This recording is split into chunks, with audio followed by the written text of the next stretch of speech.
Mention spéciale à Sébastien Ogier. Sébastien Ogier est bien décidé à se faire un nom. C'est Sébastien Ogier, vous l'avez reconnu, la future star des rallyes. Tu finis une spéciale, t'es plein d'adrénaline.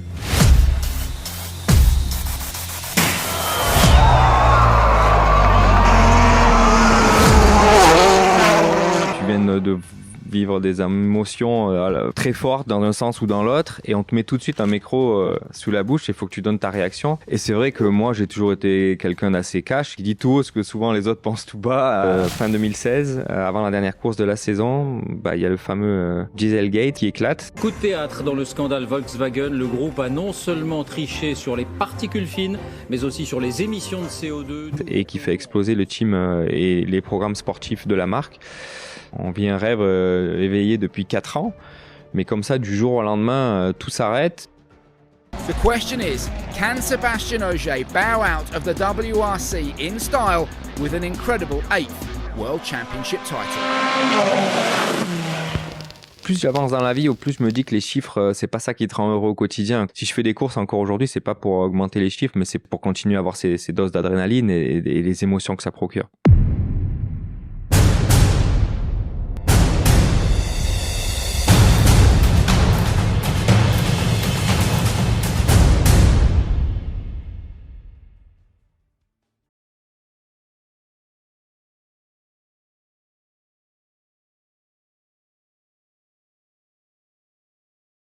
Bon les amis, vous connaissez Dans la boîte à gants maintenant, vous savez qu'on parcourt l'Europe à la rencontre de nos invités pour faire des épisodes toujours plus exceptionnels. Mais qui dit voyage dit investissement, et aujourd'hui c'est Winamax qui soutient cet épisode. Les jeux d'argent sont évidemment strictement interdits aux mineurs, mais si tu es majeur et que tu veux vibrer avec tes sports préférés, j'ai 2 offres de bienvenue pour toi. Ton premier dépôt est doublé en pari gratuit jusqu'à 100 €, de quoi te refaire la main si tu as été un peu trop ambitieux. Concrètement, tu déposes 100 € sur Winamax et tu as 100 € offerts en pari gratuit. Et avec la deuxième offre, tu as 10 € offerts avec le code DBG10. Les 2 offres sont évidemment cumulables. Je te mets le lien en description de Winamax pour t'inscrire et effectuer ton premier dépôt. C'est vraiment le meilleur moyen de soutenir la chaîne pour les futurs voyages. Sur ce, je te laisse profiter de ce nouvel épisode. Bienvenue dans La Boîte à Gants, on est l'émission qui reçoit des personnalités du monde de l'auto et de la moto. On a déjà réalisé plus de 150 épisodes, je suis sûr qu'il y en a certains qui vont beaucoup te plaire. Donc pense à t'abonner, c'est vraiment le meilleur soutien pour créer toujours des épisodes plus fous. Salut Seb. Salut. Je suis ravi de te recevoir dans La Boîte à Gants. Merci de nous inviter ici à Munich. Est-ce qu'on peut dire que c'est un peu ta deuxième maison? Tu y viens assez souvent ou pas? Alors oui, le Motor World à Munich, j'ai la chance que ça soit juste à côté de chez moi et c'est vrai que pour n'importe quel passionné de mécanique et de belles voitures, c'est un endroit vraiment super sympa. Donc oui, c'est un petit peu un deuxième salon ici au Motor World. Tu sais, cet épisode, il est en vidéo, mais il est aussi en audio. Donc, est-ce que tu peux te présenter en 2 mots? Je pense qu'il y a des gens qui ont compris qui tu étais, mais peut-être pour les rares qui n'ont pas encore ton nom. Eh ben ouais, salut à tous, c'est Seb Ogier, pilote de rallye ou chauffeur comme il se décrit tout le temps mon ami Simon Jean-Joseph. Ouais, chauffeur de luxe, on va dire. Chauffeur de luxe et j'ai envie de dire aussi passionné par l'automobile, la course. Depuis ton enfance, c'est quoi ton enfance justement? Dans quel contexte tu grandis et quelle est la place de l'automobile à ce moment-là?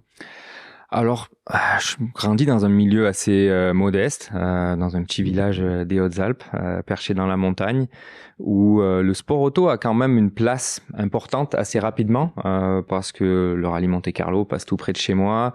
Mon père est un grand fan d'Ayrton Senna, du coup on regarde la F1 à la télé.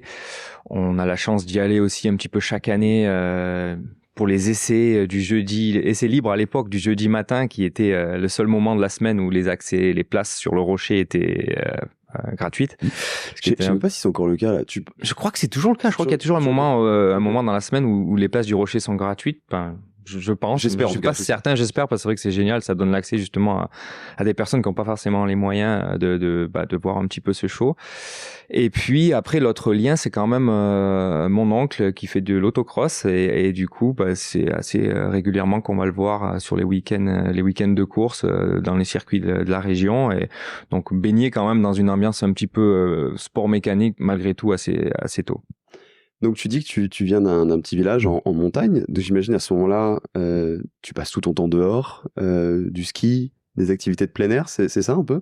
Exactement, oui, c'est vrai que j'ai toujours été actif et aimé le sport en général. Étant à la montagne, c'est vrai que les opportunités ne manquent pas et forcément le ski est un des premiers sports que je pratique étant tout jeune. Ma mère était même à un moment dans ma jeunesse caissière d'une petite station à côté de chez moi, donc j'étais le premier sur les pistes le matin et donc oui, aussi devenu mon premier job finalement, un moniteur de ski quand j'étais à l'âge de 15-16 ans, quelque chose comme ça. Donc oui, on va dire que j'ai passé la plupart de ma jeunesse en extérieur à être actif, à jouer un petit peu au foot aussi une certaine époque. Pour le peu de temps en intérieur, on va dire que il y avait les Lego, construire des petites voitures. Il y avait dès qu'il a apparu un petit peu les consoles, j'ai pas joué beaucoup aux jeux vidéo, mais tout ce qui était les premiers jeux liés au sport auto et liés à la conduite, c'était un petit peu le moyen d'y accéder, parce que c'est vrai que le rêve était là depuis tout petit, mais c'est vrai que ça semblait être un rêve assez inaccessible de pouvoir faire du sport auto à n'importe quel niveau. D'ailleurs, même de faire de l'autocross semblait déjà assez difficile parce que je me demandais déjà comment je pouvais réunir les budgets pour me payer ça un jour. Mais finalement, voilà, l'idée a fait son chemin et puis j'ai pu trouver des opportunités d'y arriver. Donc tu commences par être fan de foot. Fan de quelle équipe? Parce que là, je sens qu'on va lancer un duel. On va lancer un duel forcément en France, mais étant originaire plutôt du sud de la France, je pense que tu vas comprendre tout de suite quel club, mais c'était Marseille. En plus, j'ai envie de dire la grande époque de l'OM, les années 90. En 93, quand l'OM gagne la Ligue des Champions, j'avais 10 ans ou presque, et du coup, c'est vrai que j'en ai un souvenir assez profond, et j'ai vécu ces années-là assez intensément en portant le maillot bleu et blanc la plupart de ma jeunesse. Ouais. Et en fait, si je comprends bien, quand tu arrêtes un peu le foot, c'est à ce moment-là que tu commences à toucher un peu plus du doigt le pilotage par les petits moyens que tu avais de l'époque. Je crois que c'est ton père qui était chauffeur-livreur de fuel, c'est ça? Mm-hmm. C'est ça la première histoire? Qui me trouve mon premier kart, en fait. Mon premier kart cross à l'âge de 8 ans. Donc c'est fabrication artisanale, 4 bouts de tube avec un moteur de tondeuse Honda ou quelque chose comme ça, tu vois. Et c'est vrai que c'est le premier volant que j'ai entre les mains à l'âge de 8 ans. Comme je vis dans un petit village un petit peu isolé, on va dire, à l'époque, tu pouvais encore faire un peu ce que tu voulais autour du pâté de maison, on va dire. Donc, j'avais un petit circuit qui passait autour de chez moi et où mon père, où la seule route où il y avait éventuellement un petit trafic, se postait là et bloquer les voitures éventuellement, parce que c'était le virage en plus où j'arrivais, où il y avait un peu de gravette, où j'arrivais à me mettre en dérive, à faire mes premiers contre-braquages, on va dire. Donc là, j'avais 8 ans.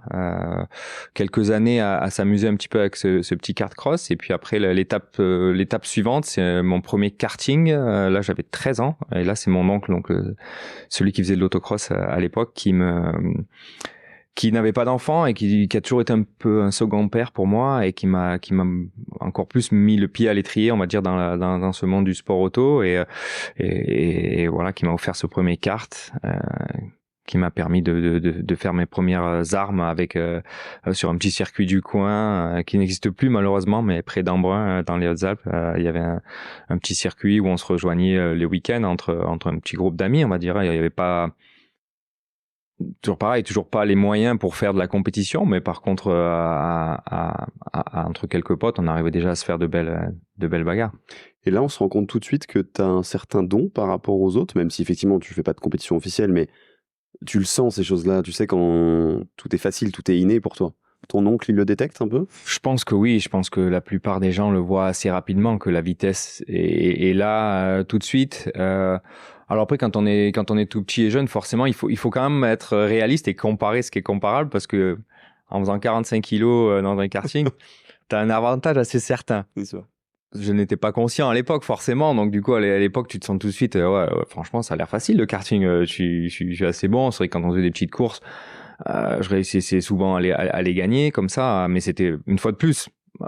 les pieds sur terre quand même, parce que ça reste une course entre potes sur le circuit du coin. T'as aucune idée de ce que ça vaut sur un niveau, je sais pas, régional, national ou un peu plus officiel. Donc oui, à l'époque, je vois que c'est un truc qui m'a toujours plu depuis le début, mais en plus de ça, ouais, je vois qu'il y a quand même un potentiel. Donc à ce moment-là, le rêve de pouvoir en faire en compétition devient de plus en plus grand.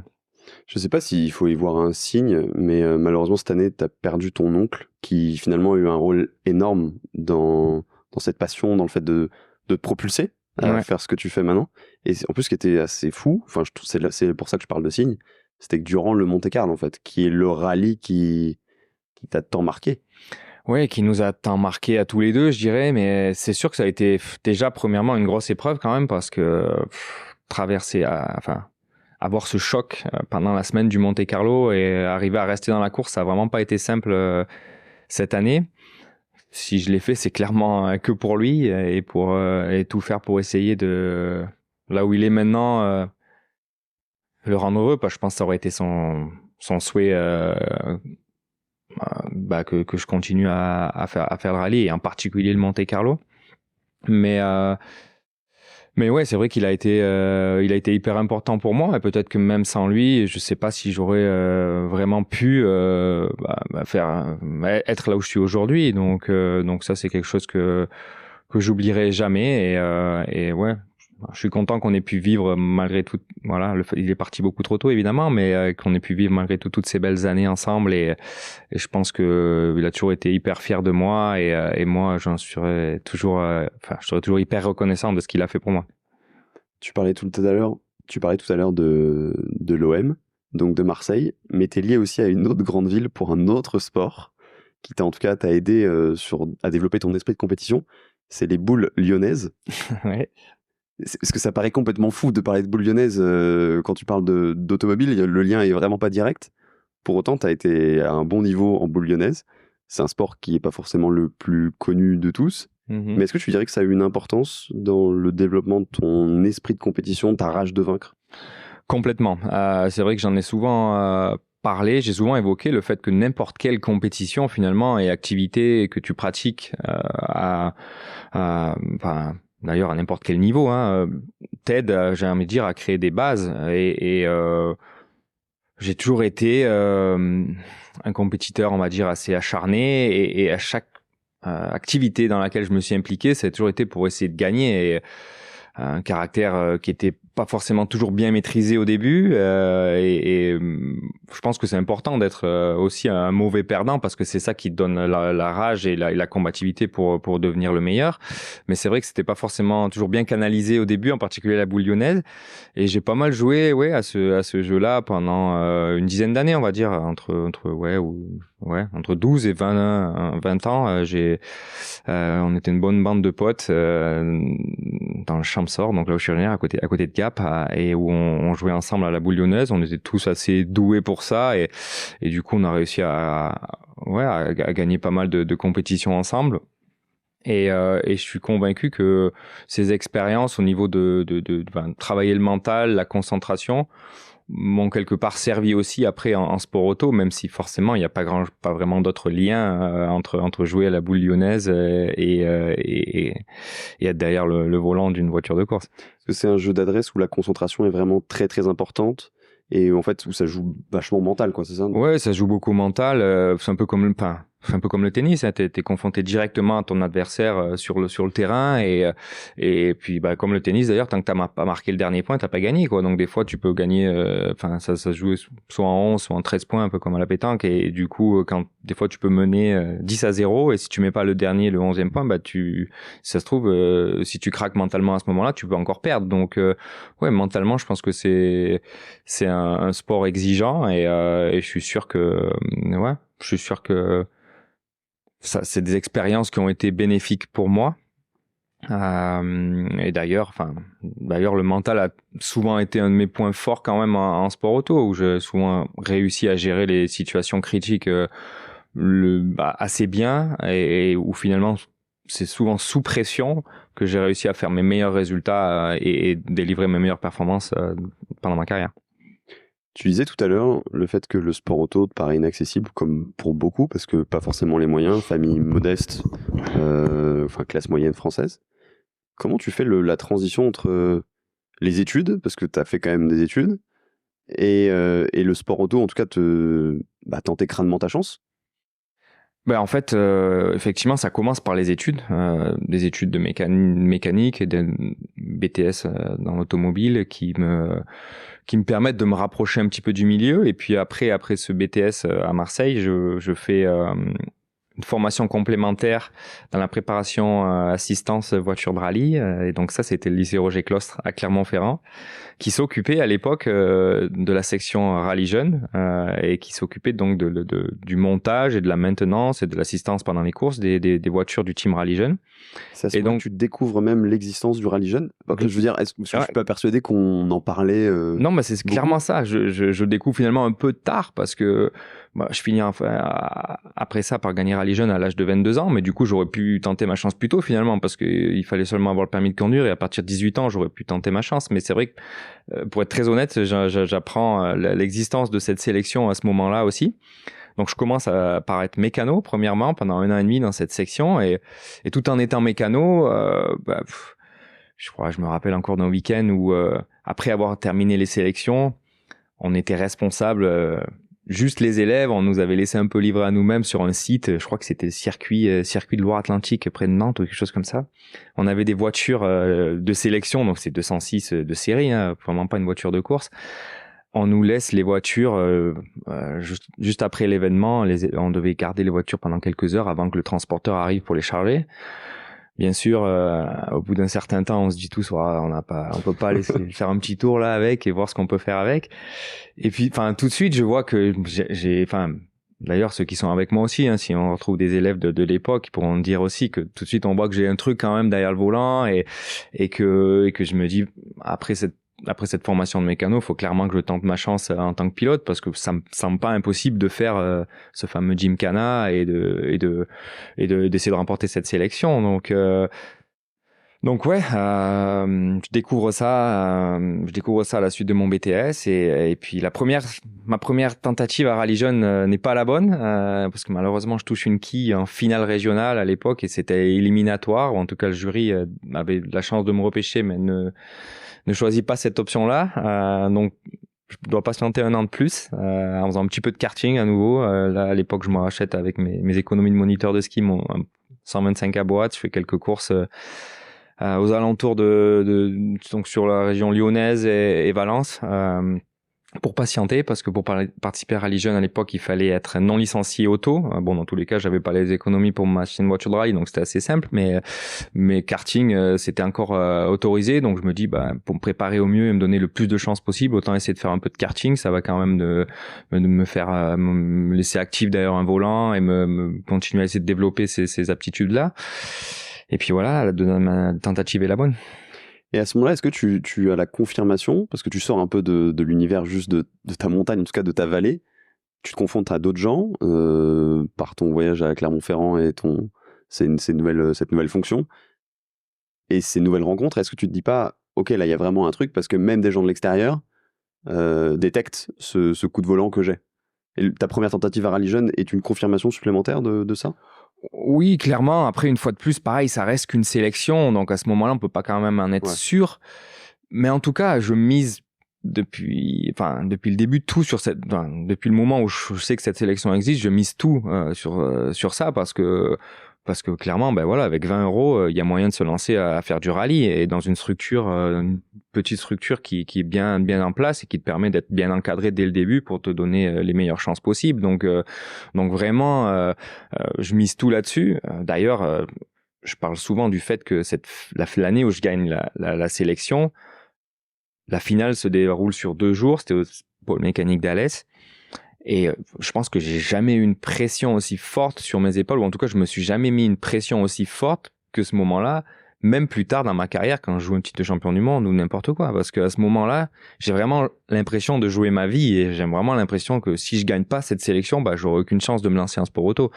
Donc ouais, c'était sur 2 jours cette finale et je me rappelle encore que la nuit entre les 2 jours, elle a été interminable, impossible de trouver le sommeil et c'était vraiment abominable quoi. Et la délivrance au moment où je remporte ce truc-là, ça a été vraiment un moment très fort et à partir de ce moment-là, je me donne le droit de rêver plus grand et plus haut. Et d'ailleurs, ce qui a souvent été mon moyen de fonctionner, c'est de viser très haut et de rêver grand parce que pour moi, c'est une motivation pour aller de l'avant, quoi. Et il faut savoir viser haut et viser en grand parce que sinon, quelque part, on se met des barrières des fois qui sont pas forcément là. Et ça n'a pas toujours été bien interprété d'ailleurs parce que des fois, après, on peut qualifier ça d'une certaine arrogance, de dire il se prend pour qui lui, qu'est-ce qu'il veut.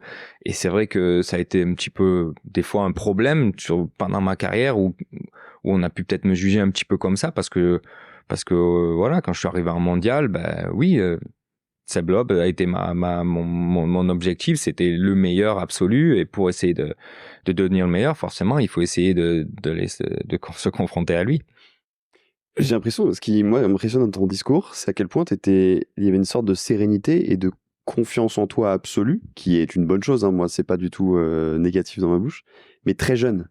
Et finalement, qui était un peu ta seule et unique arme, parce que si toi, tu y crois pas, en fait, personne ne va y croire à ce moment-là. Et est-ce que finalement, c'est pas ça aussi qui a fait que, comme tu le dis, tu t'es fixé des objectifs toujours plus hauts, et Seb Loeb, finalement, était aussi une bonne chose, parce que ça a été un exemple qui t'a tiré vers le haut, en fait. Ouais, un moteur incroyable, c'est clair. Sans lui, peut-être que j'aurais pas eu le niveau, ou pas atteint le niveau que j'ai eu ou que j'ai toujours en rallye, parce que forcément, d'avoir un mec comme ça, ça te demande de travailler encore plus, de travailler chaque détail pour essayer de matcher ses performances. Donc non, ça a été un moteur incroyable.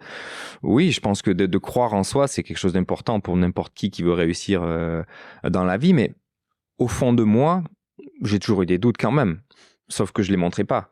Pour moi, j'essayais d'être assez imperméable à tout ça, d'avoir cette carapace et en public forcément de montrer cette sûreté et de jamais montrer la moindre faiblesse à mes adversaires, quoi. Et ça, c'est vrai que je pense que ce côté, ça a toujours quand même un côté un petit peu intimidant si ton adversaire paraît aussi sûr de lui et je pense que la plupart des gens se laissent un petit peu perturber par ce genre d'attitude. Donc ouais, ça a été une manière de fonctionner, mais au fond de moi, je me suis souvent quand même remis en question. Je me suis souvent posé plein de questions, même après des victoires. J'ai souvent eu tendance à essayer d'analyser comment je pouvais devenir encore meilleur, mais ma façon de fonctionner, c'était essayer de le garder pour moi, ouais, de pas de le montrer en public.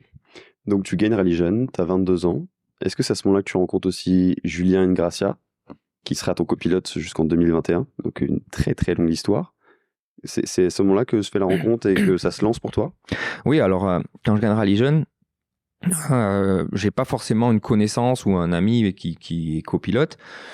Du coup, à ce moment-là, Julien se présente à l'équipe Rallye Jeune. Lui avait déjà fait quelques rallyes et une petite expérience de copilote. Et je crois qu'il était, il était présent à la finale donc au pôle mécanique d'Alès et donc il m'avait vu évoluer et donc on était 2 lauréats et il fait la demande pour essayer d'être avec moi parce qu'il voit, il aperçoit aussi quand même un petit truc en plus et il se dit j'aimerais bien essayer de faire du rallye avec Seb.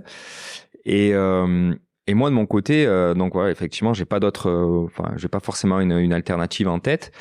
Et je me dis que commencer avec quelqu'un qui a un peu d'expérience et qui tout de suite me montre qu'il est hyper motivé aussi, c'est une bonne chose parce que ça va permettre d'éviter de perdre du temps avec des erreurs un peu bêtes de jeunesse.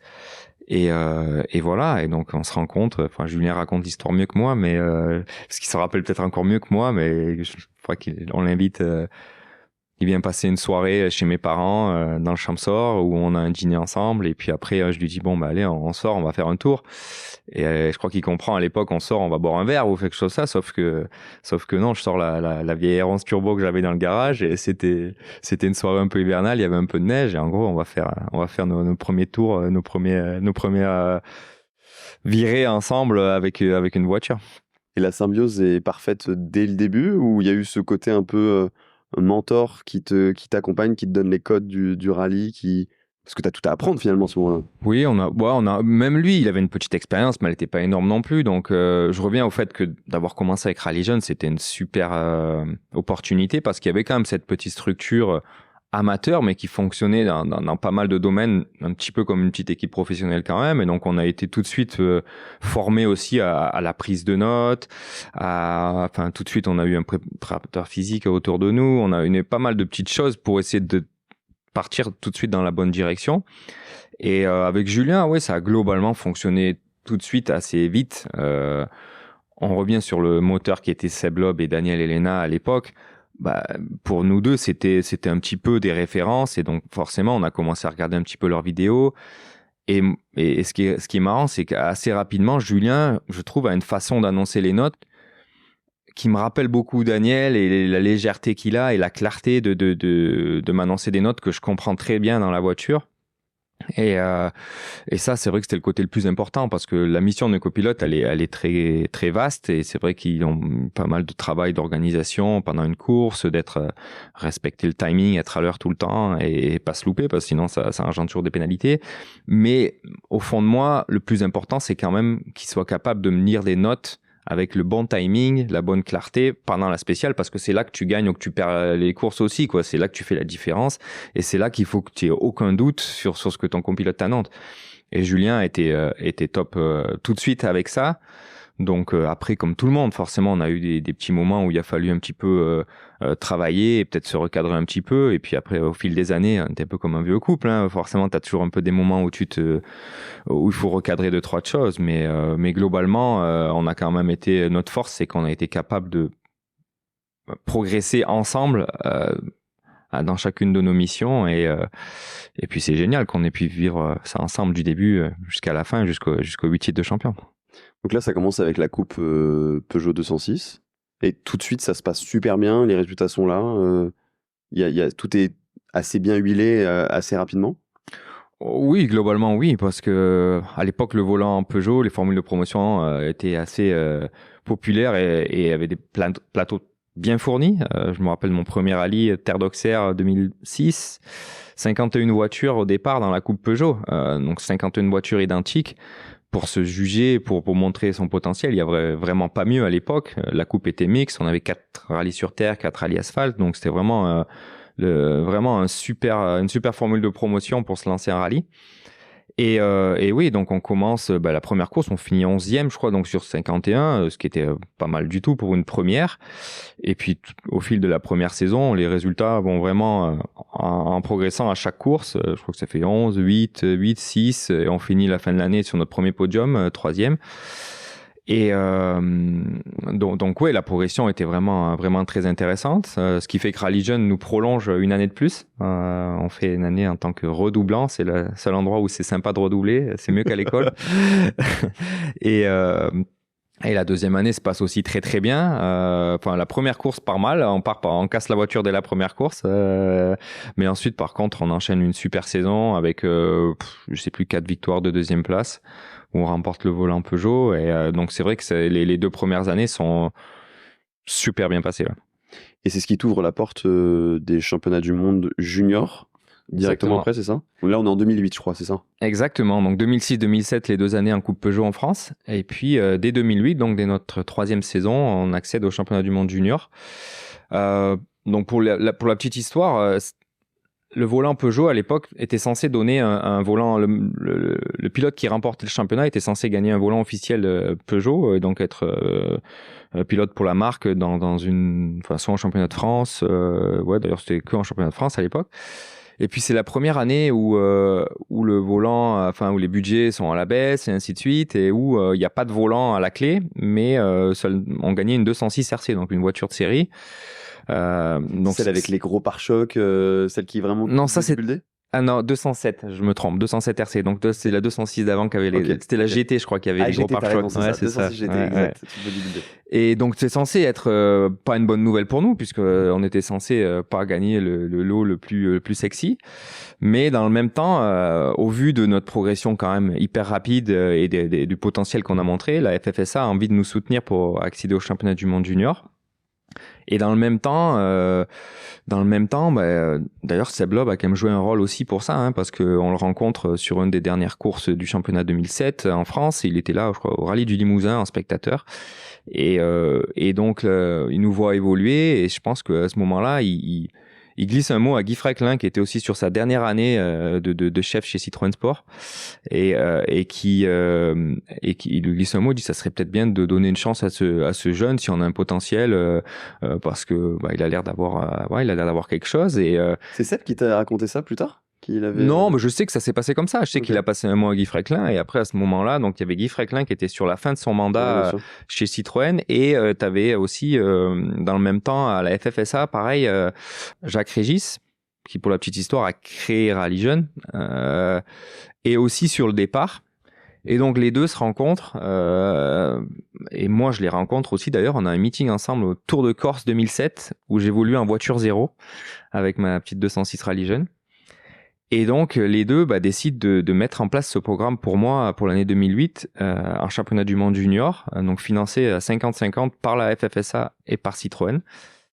Mais donc, je pense que Seb Loeb a joué un rôle quand même dans ça, parce que c'est lui qui a, je pense, glissé un mot à l'oreille de Guy Frecklin aussi. Et donc, grâce à ça, c'est pour moi une opportunité géniale qui se met en place. Plutôt que de devenir pilote officiel Peugeot, mais il n'y a plus de volant dans un championnat de France, pas forcément hyper intéressant en termes d'opportunités à la suite, j'accède direct, je saute une étape on va dire, et j'accède direct au championnat du monde junior. Et voilà. Et puis après, l'histoire continue à se dérouler comme dans un rêve. D'autant plus que je crois que tu te fais, au-delà du fait que tu domines ce championnat, tu marques un point aussi en WRC. Dès ma première course. Dès ta première course, et je crois que c'est la première fois que ça arrive qu'un junior marque un point en WRC. Donc forcément, ça te fait encore plus te remarquer. Ouais. Et là, à ce moment-là, tu sais que tu es sur le bon chemin, quoi. Oui, je sais que je suis sur le bon chemin, mais une fois de plus, je sais que j'ai pas le droit à l'erreur. Je sais que cette opportunité-là, elle va se présenter qu'une seule fois, et qu'il faut absolument gagner ce championnat junior pour accéder direct au WRC, parce que c'est quand même des programmes qui coûtent très très cher.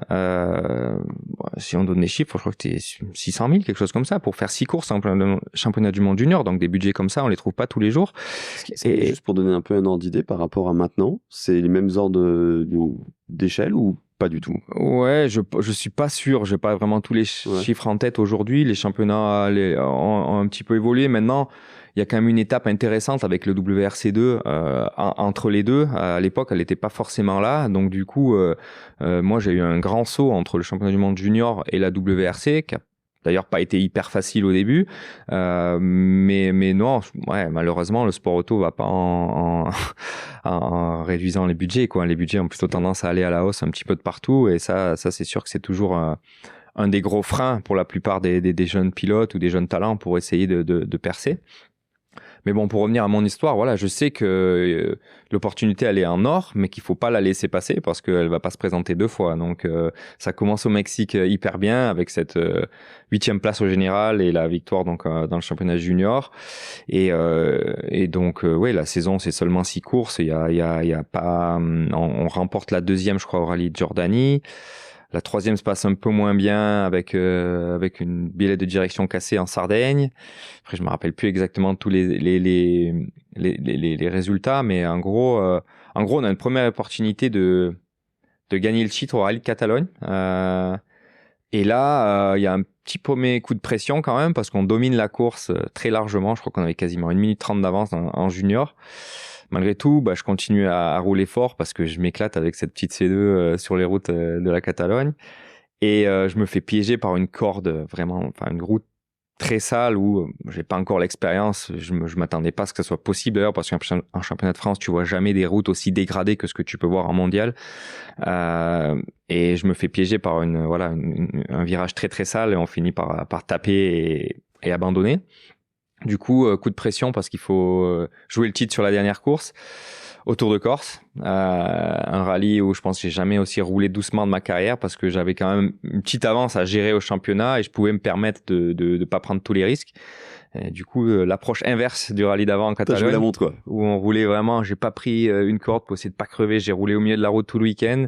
PH Sport qui préparait notre voiture nous avait mis limite une remorque avec un essieu pour toutes les pièces de secours qu'on pouvait avoir dans la voiture au cas où on tombe en panne.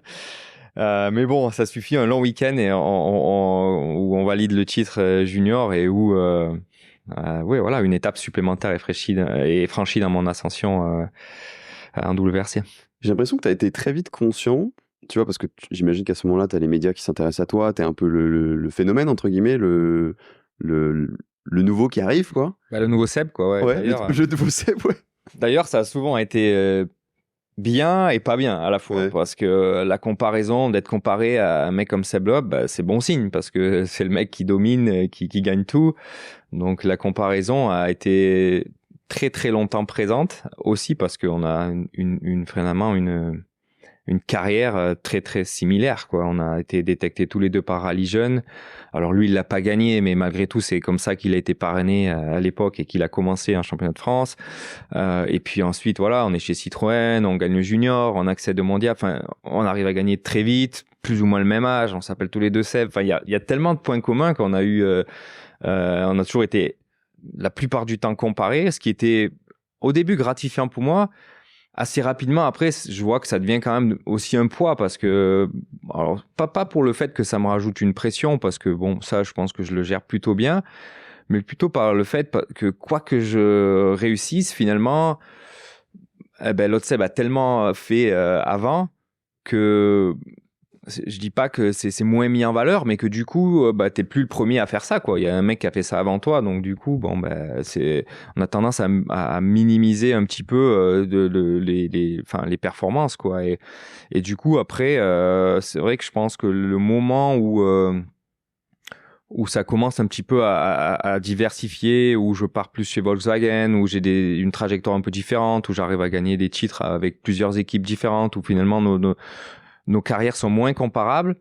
Ça a été quelque part, je pense, de plus en plus gratifiant pour moi parce qu'il y a aussi moins eu cette comparaison et moins ce parallèle avec l'autre Seb qui était là. Et même si une fois de plus, hein, je suis content d'avoir été comparé à lui parce que on est les deux plus gros palmarès de ce sport et quand tu commences et que t'es jeune et d'être comparé à la référence absolue, ça a quand même été, il y a quand même eu beaucoup de positifs avec ça aussi.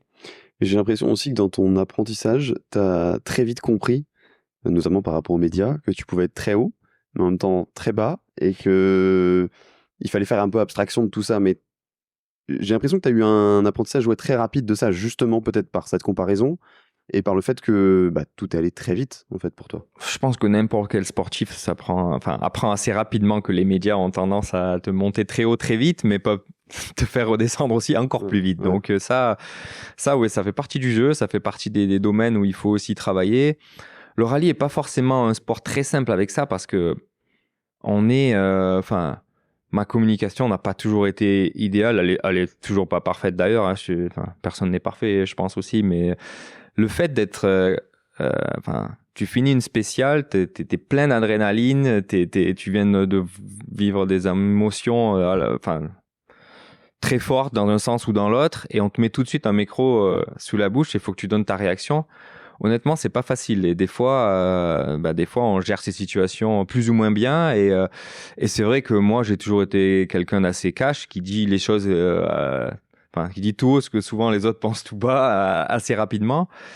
En plus de ça, de devoir le faire comme ça dans un laps de temps aussi court après avoir fait une spéciale et de gérer les émotions, c'est pas quelque chose qui a toujours été facile. Et ouais, et des fois, il aurait fallu s'exprimer un petit peu différemment, mais une fois de plus, j'ai aucun regret parce que je pense que j'aime les gens entiers, j'aime les gens qui disent ce qu'ils pensent plutôt que les faux culs, comme on dit, hein, qui disent pas vraiment, qui sont pas capables de te dire en face ce qu'ils pensent de toi. Et c'est vrai que un rallye, voilà, ce paramètre-là, des fois, a été compliqué à gérer. Je pense que justement ce côté authentique que tu as toujours gardé, que tu as pu faire évoluer avec le temps, c'est ce qui fait aussi ta force. C'est-à-dire qu'il y a des gens peut-être qui n'ont pas aimé, mais d'autres qui t'ont apprécié encore plus pour ça aussi, pour ce que tu es en dehors de la voiture. Oui, je pense que c'est possible. Après, de toute façon, ça a toujours été...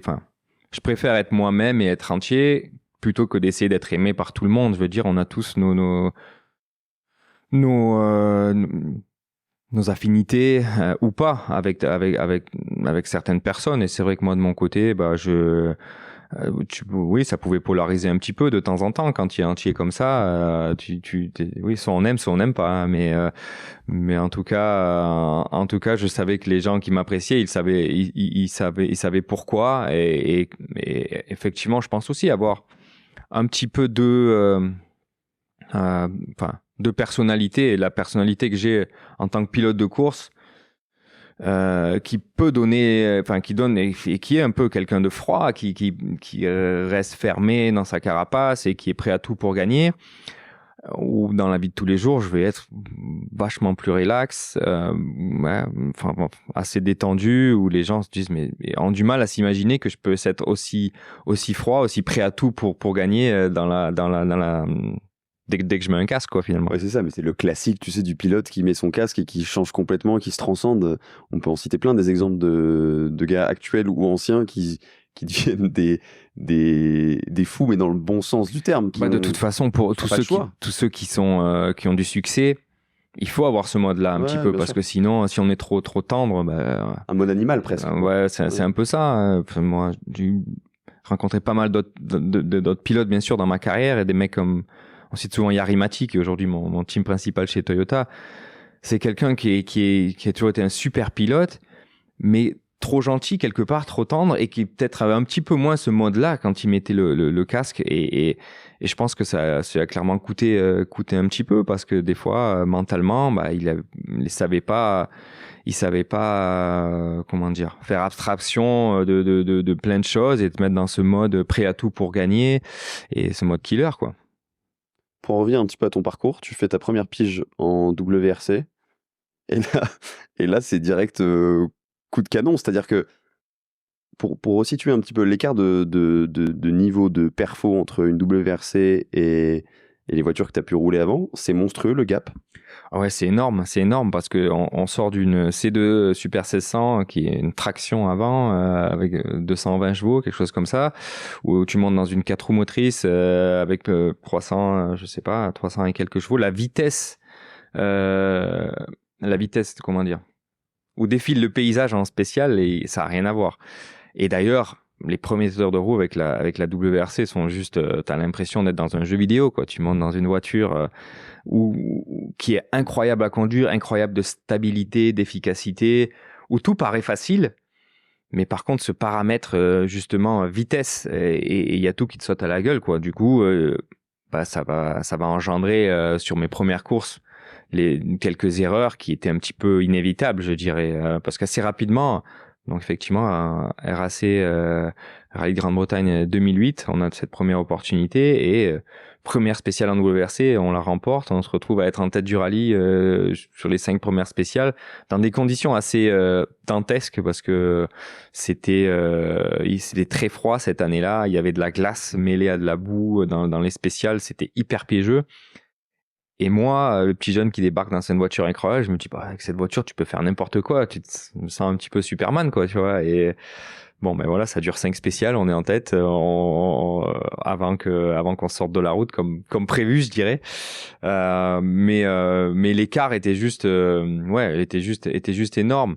Je pense que tout de suite, on montre qu'on va vite. Et ça, c'est clairement quelque chose d'important, parce que la vitesse, soit tu l'as pas. Et pour se faire remarquer, il faut savoir montrer rapidement que tu vas vite. Après, les erreurs sont un petit peu inévitables. Et donc, il y en a un petit peu au RAC. La saison d'après, les premières courses en WRC, une fois de plus, on montre assez rapidement que le potentiel est là. Mais on a quand même tendance à accumuler quelques petites erreurs. On a du mal à faire des courses claires. T'as un côté trop fougueux à ce moment-là, tu dirais, qui...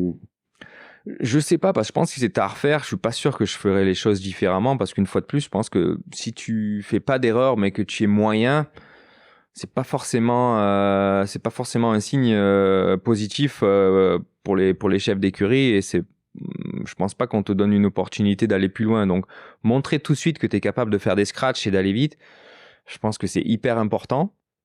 Mais une fois de plus, on revient sur le fait qu'on a finalement peu d'expérience en rallye. Je viens de faire 3 petites saisons avec des voitures qui n'ont rien à voir avec les WRC. Donc l'écart, l'adaptation à la WRC, à la catégorie Rennes est quand même loin d'être évidente. Et puis on a peu de courses aussi, peu de courses avec la WRC. Sur mon premier programme en 2009, on m'assure juste une demi-saison, et donc je sais que j'ai une demi-saison pour prouver que j'ai ma place au plus haut niveau et que je peux aller plus loin. C'est 6 courses, c'est un laps de temps hyper court, et donc voilà, ça a été, je pense, les 6 mois les plus difficiles de ma carrière, parce que c'est vraiment un moment où on a tendance à accumuler un peu les petites erreurs, où on n'est pas sûr du tout que l'expérience va se prolonger.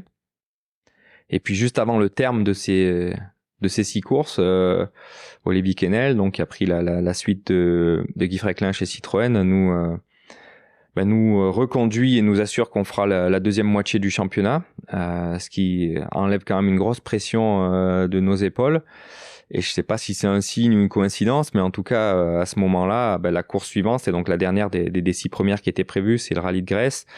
Et on décroche notre premier podium, 2e place en WRC. Et à partir de ce moment-là, la spirale positive se remet en place. Sachant que tu t'es aussi battu pour que Julien reste avec toi, parce que je crois qu'on avait mis un peu des doutes à ce moment-là pour dire est-ce que tu veux vraiment continuer avec Julien Ingrassia, pardon. Oui, alors c'est vrai que là, cette période difficile de 2009, des 6 premiers mois, période de doute où pas mal de choses sont remises en question, et souvent en rallye, on en vient à dire que le copilote peut être un élément important pour canaliser un jeune pilote. En tout cas, c'était un petit peu la vision qui était présente à l'époque. Et du coup, à ce moment-là, effectivement, on essaye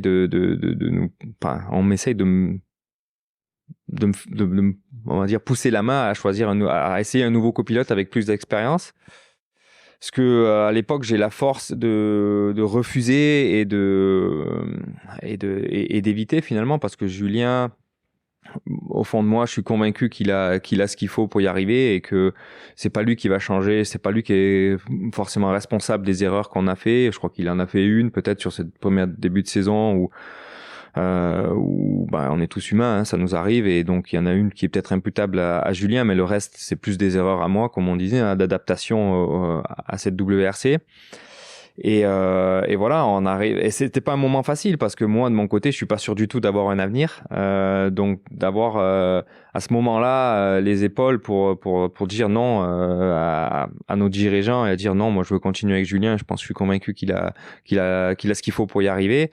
Ça n'a pas été une décision évidente, mais la suite nous prouve que c'était la bonne à ce moment-là.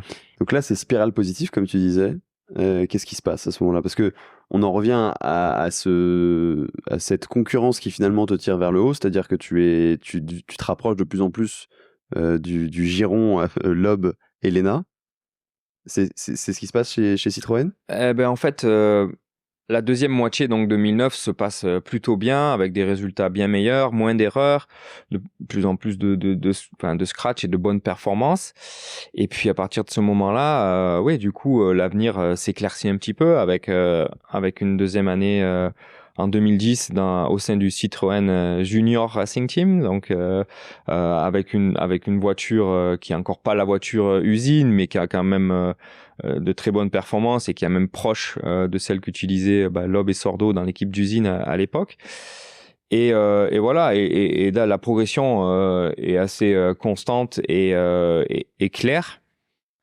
Et en 2010, je crois que pendant une grosse partie du championnat, on se retrouve deuxième du championnat derrière Seb, et du coup, de plus en plus, Citroën Racing, je pense, nous a à l'œil, et finit finalement par nous proposer aussi d'intégrer l'équipe dès 2010 sur quelques courses, sur les derniers rallyes terre de la saison 2010, où on est dans l'équipe d'usine en Finlande et au Japon. Donc à ce moment-là, ça veut dire que tu as vraiment la même voiture que... C'est ça. La première fois où j'ai la même voiture usine que Loeb, c'est le rallye de Finlande 2010, où on finit deuxième, derrière Rimachi, Latvala, qui était chez Ford à l'époque. Donc, un super début dans l'équipe officielle. La deuxième course se passe même encore mieux. Rallye du Japon 2010, première fois où on va au Japon, on remporte la course. Donc ouais, les débuts avec l'équipe officielle se passent super bien. On a un petit peu sauté des étapes quand même là, parce qu'il y avait quand même la première victoire en WRC aussi, qu'on a oublié, qui était Portugal 2010. Donc ça, au sein de l'équipe junior. Et ça a été une autre étape hyper importante dans ma carrière. Je veux dire, les étapes, elles sont assez claires. Il fallait donc déjà gagner Rallye Jeune, gagner le volant Peugeot, gagner le championnat du monde junior. Première victoire en WRC, et puis à partir de ce moment-là, après, il restait plus qu'un seul objectif, c'est d'essayer de viser un titre de champion du monde un jour. Ouais, tout de suite, en fait, ce qui est fou, c'est qu'à chaque fois que tu te limitais jamais dans tes objectifs, et c'était dès très tôt dans ta carrière, c'était tout de suite champion du monde, et de pas chercher à voir entre guillemets petit, c'est ce que tu expliques. Oui, le fait d'avoir gagné Rallye Jeune et le fait de commencer dans une structure comme celle-là qui était la meilleure pour se lancer en rallye. Tout de suite, j'ai rêvé grand, effectivement. Et au début, donc c'était un rêve, parce que bon, il fallait quand même être réaliste. On était encore loin du compte quand tu es championnat de France dans la Coupe Peugeot. On peut pas dire que ça soit un objectif que de devenir champion du monde. C'est quand même plus un rêve qu'un objectif. Mais en avançant dans ma carrière, donc au moment où on gagne la Coupe Peugeot, qu'on accède au championnat du monde junior, à partir du moment où je suis au championnat du junior, ça devient un objectif, parce que là, on est sur la plus grande scène, et il reste encore une étape, bien sûr, il faut encore accéder au WRC, mais à partir de ce moment-là, ça devient vraiment un objectif, même s'il est encore assez lointain. C'est vrai que ça a toujours été ma façon de faire, de viser haut pour finalement me tirer vers le haut, quoi. Au moment où tu intègres l'équipe vraiment Citroën avec, on va dire, les voitures usines, tu as envie de gagner, c'est normal, tu es un compétiteur, il n'y a pas forcément de place pour plusieurs numéro 1. Est-ce que tu vis ça comme ça? Il y a certains moments de frustration pour toi? Oui, alors c'est des moments que j'aime pas, enfin on va dire. J'ai tendance à garder en souvenir plus le positif que les moments difficiles et négatifs. Mais c'est vrai qu'il y a eu une période un peu difficile en 2011, où c'est notre première saison vraiment en tant que pilote d'usine officiel pour Citroën, où on commence la saison sur le papier à armes égales, avec l'actuel 2011, comme il en avait 7 tubes champion du monde, quelque chose comme ça. Donc forcément, on a un gros lièvre à côté de nous, on sait que ça va pas être facile, mais c'est hyper motivant que d'être son coéquipier et que d'avoir les mêmes armes pour essayer d'aller se battre pour un championnat. Et c'est vrai que donc assez rapidement dans la saison, Citroën a toujours été quand même assez connu pour mettre souvent en place pas mal de stratégies d'équipe. Et c'est vrai qu'assez rapidement, ces stratégies commencent à créer un petit peu des tensions dans l'équipe, sans revenir dans le détail, une fois dans un sens, une fois dans l'autre, mais en tout cas, ça crée une atmosphère un petit peu difficile pour les pilotes, puis pour pas mal de membres de l'équipe aussi. Et finalement, milieu de saison, c'est vrai que on se retrouve de plus en plus dans une situation où l'équipe a le souhait de remettre en place finalement une hiérarchie de pilote numéro 1, numéro 2, ce qui est pas ma vision des choses, et ce qui nous amène finalement à quitter Citroën dès fin 2011, sur un contrat qui était initialement prévu de 3 ans. Finalement on va en faire qu'une, mais ce qui nous amène finalement dans une des époques les plus belles et importantes de ma carrière, rejoindre Volkswagen fin 2012. Une fois de plus, avec une décision pas hyper facile à prendre, parce que à ce moment-là, donc on est dans l'équipe dominante du moment, Citroën, on a une super voiture entre les mains. Oui, j'ai pas envie d'être pilote numéro 2 et pas envie d'être au service de qui que ce soit, et j'ai envie de gagner, mais partir dans une toute nouvelle équipe qui part de rien. Enfin, les garanties de gagner étaient pas là du tout, et surtout qu'il y avait en plus de ça une année 2012 au programme où seulement du développement était prévu et où il fallait descendre d'une catégorie pendant une saison dans une voiture de la catégorie S2000 à l'époque, donc WRC2 d'aujourd'hui. Ça n'a pas été une décision facile, parce que quand tu es prêt à gagner, que tu vois que tu as déjà gagné quelques courses, que tu es en mesure de te battre pour un titre de champion du monde, de dire que quoi qu'il arrive, tu vas en laisser une année de côté parce que tu vas faire du développement.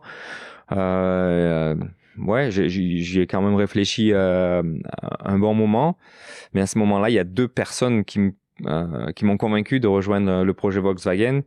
La première, c'est Carlos Sainz, qui sortait d'une victoire au Dakar avec eux et qui me dit oui, ils ont pas d'expérience, mais c'est une équipe. Leur façon de faire, c'est que s'ils viennent, c'est pas pour faire de la figuration. Je peux te garantir que tôt ou tard, le projet, il va être successful, quoi. Il va gagner. Et la deuxième personne, c'est FX de Maison, qui est ingénieur, qui a été ingénieur pendant longtemps chez Citroën aussi. Et donc, c'est là, à ce moment-là que je l'ai connu. Et j'étais convaincu que c'était un très bon leader technique et qu'il allait faire une voiture au top chez Volkswagen. Donc, ces deux personnes-là, c'est vraiment eux qui m'ont convaincu. Mais j'ai quand même eu des doutes parce que voilà, je savais qu'il y avait les moyens financiers derrière, mais c'est pas un gage de réussite en sport auto, hein. Il y en a, je suis chez Toyota à l'heure actuelle, ça fonctionne très bien, mais ils ont eu des périodes dans le passé où je pense qu'ils ont beaucoup investi en Formule 1, par exemple, et où ils n'ont pas vraiment réussi à avoir de succès derrière. Donc c'était quand même un pari à ce moment-là, mais bon, une fois de plus, la suite a prouvé que c'était la meilleure décision. Juste pour revenir sur les stratégies dont tu parles de Citroën, parce que c'est des stratégies qui ont été employées par plein d'autres teams. Tu fais référence notamment au balayage, par exemple. Je fais référence. Les stratégies, on va dire qu'il y avait une période où il n'y avait pas beaucoup d'équipes en WRC, hein. Il n'y avait que Ford et Citroën, donc il n'y avait pas forcément une concurrence extraordinaire. Et il arrive assez rapidement sur certaines courses que les deux voitures du team se retrouvent en tête avec une avance assez considérable sur les autres. Et à ce moment-là, les stratégies, c'est assez simple, c'est figer les positions. Et une fois de plus, voilà, on va pas revenir dans tous les détails, mais en gros... Je voulais juste expliquer le balayage pour les auditeurs. C'est aussi le fait, des fois, de lancer une voiture en ouvreuse pour, entre guillemets, nettoyer la route de la poussière et avoir un meilleur grip pour la voiture suivante. C'est aussi assez fréquent pour le Dakar. Ouais. C'est un peu le même système que tu sais de laisser partir devant pour ouvrir sur la navigation. C'est des stratégies qui sont assez classiques. Oui, exactement. C'est vrai que un des problèmes qu'a faire face le WRC depuis toujours, les règlements évoluent, mais finalement le problème est toujours là d'une manière ou d'une autre. C'est effectivement les positions de départ qui ont une influence importante sur la perfo. Et effectivement, sur la terre, la voiture ouvreuse qui part devant a un assez net désavantage. Et effectivement, personne n'aime en tant que pilote être dans cette situation-là parce que c'est frustrant de fois rouler à la limite complet, mais ne pas être capable de faire de bons chronos. Donc oui, il y a pu avoir des moments en 2010. Je dirais que je vais faire face quelques fois au moment où je jouais pas encore les titres à prendre des pénalités volontaires pour aller balayer les routes pour les pilotes de l'équipe usine. Mais voilà, ça faisait partie de l'apprentissage aussi, donc à ce moment-là, j'acceptais le rôle sans problème. Donc tu arrives chez Volkswagen, tout est à faire, développer une voiture, et là finalement tout se passe beaucoup plus vite que tu l'imaginais, parce qu'en fait c'est clairement une machine à gagner qui se met en place. Enfin, c'est monstrueux ce qui se passe pendant ces 4 années. Ouais, complètement. Alors il y a la première année de développement, donc en 2012, on fait des milliers de kilomètres d'essais avec la voiture, ce qui me permet à ce moment-là vraiment de créer une voiture ou de développer une voiture en tant que pilote leader du projet, vraiment à mon goût. Et c'est vrai que dès les premières courses de 2013, on se rend compte que cette année de travail porte ses fruits très très rapidement, parce que dès les premières courses, je vois que la Polo est une voiture incroyable, qui me donne beaucoup de confiance, avec laquelle je peux vraiment faire ce que je veux et vraiment être à la limite sans trop les franchir et en commettant vraiment très peu d'erreurs finalement. Et ouais, Monte-Carlo 2013, dès la première course, on gagne la toute première spéciale d'ailleurs au volant de la voiture, et puis on finit deuxième du rallye. À la suite, on enchaîne beaucoup de victoires. Deuxième rallye de la saison en Suède, première victoire avec l'Apollo, et c'est vrai que c'est juste un rêve qui se met en place. Le pourcentage de victoires sur notre durée chez Volkswagen est juste incroyable pendant 4 ans, et c'est vrai que ça a été une période vraiment très très fast, comme on dit. Je crois que le premier titre, donc 2013, c'est un record, je crois, en termes de points, en termes de pourcentage de rallye gagné. Je crois que ça n'a jamais été refait depuis, si je dis pas de bêtises. Oui, c'est 9 victoires sur 13, 9 victoires de deuxième place, je crois, quelque chose comme ça. Donc ça a été une saison une saison vraiment incroyable où tout s'enchaîne beaucoup mieux que prévu parce que personne, bien sûr, avait misé là-dessus pour la première saison de l'équipe en WRC. Mais c'est sûr que du coup, à ce moment-là, on est hyper heureux de la décision d'avoir rejoint ce team. Et puis, c'est vrai que au fil des années, après, on va vraiment avoir l'impression d'être comme à la maison, quoi. C'était un petit peu une famille, cette équipe pas allemande, mais quand même une équipe très internationale qui va enfin me permettre de progresser en anglais. En tant que bon français de base, j'ai commencé ma carrière mondiale avec un niveau d'anglais très très réduit, et c'est vrai que ça m'a permis de progresser à ce niveau-là aussi et de m'épanouir dans plein de domaines. Je crois d'ailleurs que tu t'es fait un petit cadeau pour ton premier titre de champion du monde que tu as gardé pour la symbolique, parce que j'imagine que évidemment ça a un sens particulier. On était fan de voitures, donc ça paraissait logique d'avoir une voiture pour marquer ce titre. Ouais, complètement. Je pense que oui, on est fan de belles mécaniques, et c'est vrai que petit, il y a toujours des marques qui te font rêver, Porsche, Ferrari. En tout cas, moi, c'était, on va dire, les deux les premières qui m'ont fait le plus rêver. Donc, la première voiture que je m'offre, ça c'est un peu plus tôt, en 2011, après mes premiers, on va dire, contrats sympas, c'est une Porsche GT3, et c'est vrai que au RS, et c'est vrai que c'est la première voiture de sport que je m'offre. Mais ensuite, pour mon premier titre, la marque vraiment emblématique qui fait rêver beaucoup de pilotes, c'est Ferrari. Et c'est vrai que du coup, à ce moment-là, il y a la 458 spéciale qui vient de sortir, et pour célébrer ce premier titre, c'est la première Ferrari que je me suis achetée. D'ailleurs, toujours la seule à ce jour, mais celle-là, elle risque de rester dans mon garage. J'ai envie de dire pour toujours, parce qu'elle est. Ça ne sera jamais à vendre. Ouais. Elle est liée à ce premier titre de champion du monde. Comment ça évolue la suite chez Volkswagen? Parce que, encore une fois, je le disais, c'est 4 ans vraiment de domination extrême quand même. On parle de 4 titres consécutifs. Ça paraît fou de le dire, parce qu'on a l'impression qu'en le disant comme ça, c'est comme si c'était normal, alors qu'il n'y a rien de normal du tout. Ouais, alors en France, ça a été normalisé, malheureusement, ou heureusement ou malheureusement, mais c'est vrai qu'avec les 9 titres de Seb Loeb consécutifs, plus nos titres consécutifs qui s'enchaînent, c'est vrai que ça a tendance à être normalisé, mais ça ne l'est pas forcément, des séries comme ça. Je ne pense pas qu'on en reconnaisse tous les jours dans n'importe quel sport. Donc oui, les 4 titres consécutifs chez Volkswagen sont juste incroyables. Beaucoup de bonheur, mais qui s'arrête assez brutalement aussi, parce que fin 2016, avant la dernière course de la saison, il y a le fameux Dieselgate, donc le scandale des émissions du diesel chez Volkswagen qui éclate, et qui fait exploser le team et les programmes sportifs de la marque. Tout s'arrête du jour au lendemain sans avoir vraiment anticipé. Enfin, bien sûr, personne n'avait vu ça venir. Et c'est vrai que c'est un choc assez important pour nous, parce qu'on vit un rêve éveillé depuis 4 ans. Mais comme ça, du jour au lendemain, tout s'arrête. Du coup, t'as pas anticipé, t'as pas discuté avec d'autres équipes pour voir comment tu vas te retourner. Ça a été quand même une petite période délicate à traverser.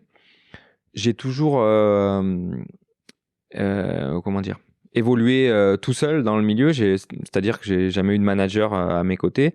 C'est-à-dire qu'à ce moment-là, il fallait prendre son téléphone et appeler tout seul les autres équipes. Alors, le fait d'être 4 fois champion du monde, ça aide forcément, et ça ouvre les portes un petit peu plus facilement.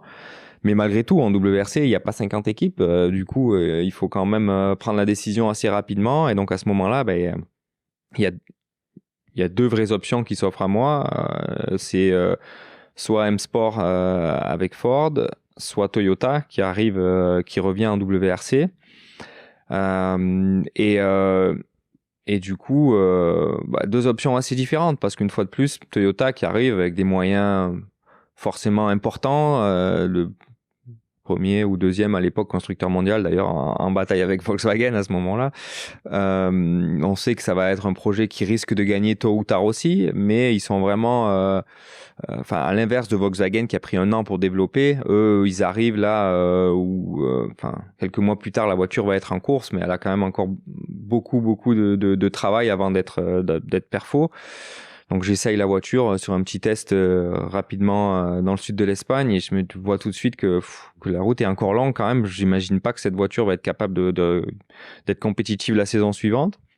Dans le même temps, Malcolm Wilson, avec qui j'ai déjà été un peu en contact, en discussion, j'ai beaucoup de respect pour la personne, avec ce qu'il fait pour le sport, avec son équipe, avec des moyens beaucoup plus réduits. Ils arrivent à faire des résultats quand même plus que remarquables au fil du temps. Et là, j'essaye la voiture et je vois tout de suite que la voiture est bien née, qu'elle risque d'être quand même me donner des chances de me battre, à continuer à me battre pour des victoires la saison suivante. Alors les deux options sont différentes au niveau de la voiture, mais elles sont aussi très différentes au niveau de la propos de contrat, parce que forcément Malcolm me dit moi je peux te proposer de rouler, mais j'ai pas trop de budget pour te proposer de contrat, donc à prendre ou à laisser. Et à ce moment-là de ma carrière, 4 fois champion du monde, je me dis que j'ai la chance d'avoir eu déjà 4 belles saisons avec Volkswagen, où j'ai déjà quand même bien gagné ma vie. Ce qui m'intéresse le plus, c'est de continuer à gagner et pas de remplir mon compte en banque, quoi. Donc du coup, je me dis, l'option elle est claire, je vais chez M-Sport et j'essaye de continuer à gagner.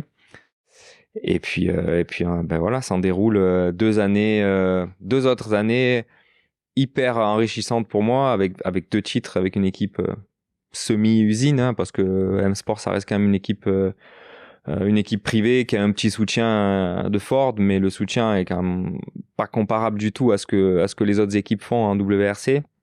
Donc ça m'a permis de vivre des émotions hyper fortes aux côtés de Malcolm et de son équipe, et de voir la joie que ça leur a procuré dès qu'on obtient notre premier titre ensemble. C'est des moments qui ont été hyper marquants pour moi et que j'oublierai jamais. Une ambiance presque plus familiale, tu dirais. Je crois que d'ailleurs, le dernier pilote qui avait réussi à gagner dans une équipe qui n'était pas une équipe usine, c'était Harry Vatanen, qui est passé sur ce podcast d'ailleurs aussi. Ouais. Harry en 81. C'est fou quand même de se dire vous êtes quand même très très très peu à avoir réussi cet exploit aussi.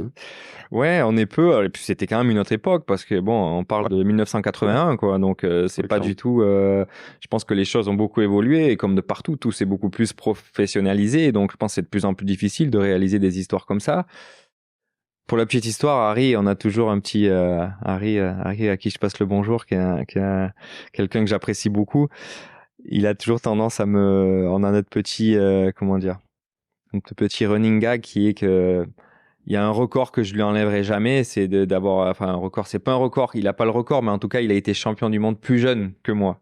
Son titre de champion du monde, il était quelques mois plus jeune que moi lors de mon premier titre en 2013, et c'est vrai qu'il a toujours au début il m'appelait, alors comment il va le vieux champion du monde. Je le vois très bien dire ça, effectivement. Ouais, c'est quelque chose qui reste entre nous, et donc c'est le jeune champion du monde et moi je suis le vieux champion du monde. Je me remets un peu dans tes baskets quand Volkswagen s'arrête. C'est un choix de pas avoir de manager, parce que je crois qu'à ce moment-là, la nouvelle Polo était prête. Faut vraiment remettre, j'explique ça aussi pour les jeunes qui se souviennent peut-être pas du Dieselgate, ça a été un coup de tonnerre, c'est-à-dire que personne l'a vu venir. Ouais. Toi, t'étais déjà parti pour ta petite saison derrière, tout était prêt, c'était on y va, quoi. Ah oui, on était octobre 2016, donc la saison 2017 était vraiment c'était demain, quoi, et la voiture, donc il y avait les nouvelles générations de WRC qui arrivaient pour le 2017, avec ces fameux kits aéro beaucoup plus marqués, plus de puissance, les groupes B modernes qu'on a eu là entre 2017 et 2021. On avait développé donc cette nouvelle Polo pendant toute l'année. La plupart, je crois, des pièces étaient déjà achetées, validées pour l'année suivante. Donc quand le scandale éclate, on se dit quand même, il y a des chances qu'on fasse quand même au moins encore une année. A priori, le budget était déjà, les dépenses de l'année suivante étaient déjà à 80% là, quoi. Donc ça semblait bizarre de se dire qu'on balançait tout ça à la poubelle et qu'on n'allait pas au moins exploiter encore une année de plus.